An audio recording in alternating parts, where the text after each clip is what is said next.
संत कबीर नगर की अनोखी शादी। जब पति ने खुद अपनी पत्नी की शादी उसके प्रेमी से करवाई, उत्तर प्रदेश के संत कबीर नगर जिले में एक ऐसा मामला सामने आया जिसने सबको चौंका दिया।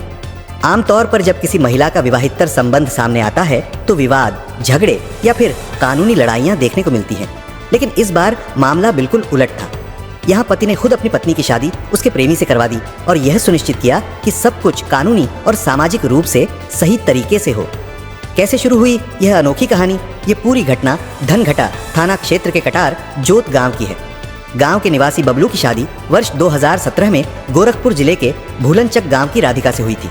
शादी के बाद दोनों का जीवन सामान्य रूप से चल रहा था और उनके 2 बच्चे भी हुए।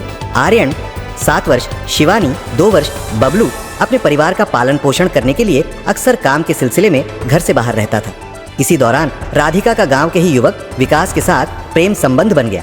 जब प्रेम प्रसंग का हुआ खुलासा, धीरे धीरे गांव में यह खबर फैलने लगी कि राधिका और विकास के बीच नजदीकियां बढ़ रही हैं। एक दिन गांव वालों ने राधिका और विकास को साथ में पकड़ लिया। इसके बाद मामला तूल पकड़ने लगा और बबलू को इस रिश्ते के बारे में पता चला। बबलू के पास 2 ही रास्ते थे, या तो वह अपनी पत्नी को जबरदस्ती इस रिश्ते से दूर रहने को कहे या फिर स्थिति को शांति और समझदारी से संभाले। बबलू ने दूसरा रास्ता चुना।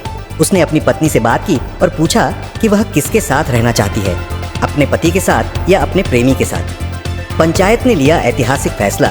बबलू ने इस मामले को लेकर गांव के बुजुर्गों और पंचायत को इकट्ठा किया।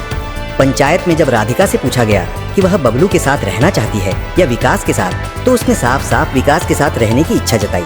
ये सुनकर बबलू ने बिना गुस्सा किए और बिना किसी लड़ाई झगड़े के खुद अपनी पत्नी की शादी उसके प्रेमी से कराने का फैसला लिया।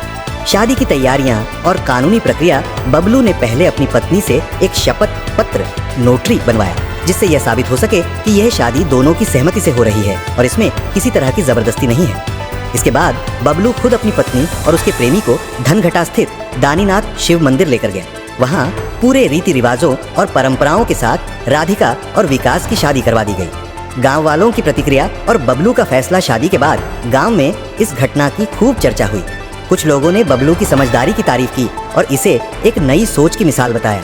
कुछ लोगों को यह सामाजिक मान्यताओं के खिलाफ लगा, लेकिन ज्यादातर लोगों ने बबलू के शांतिपूर्ण फैसले को सराहा। बबलू ने यह भी ऐलान किया कि वह अपने दोनों बच्चों की पूरी जिम्मेदारी खुद उठाएगा और उनकी परवरिश में कोई कमी नहीं आने देगा। क्या यह समाज में एक नई मिसाल है? आमतौर पर इस तरह के मामलों में गुस्सा, मारपीट, कानूनी लड़ाई या ऑनर किलिंग जैसी घटनाएं देखने को मिलती हैं, लेकिन बबलू ने यह साबित कर दिया कि समझदारी और शांतिपूर्ण तरीके से भी रिश्तों को सुलझाया जा सकता है। इस घटना ने यह सोचने पर मजबूर कर दिया कि क्या हमें रिश्तों और समाज के नियमों को लेकर अपनी मानसिकता को और अधिक खुलेपन के साथ स्वीकार करने की ज़रूरत है।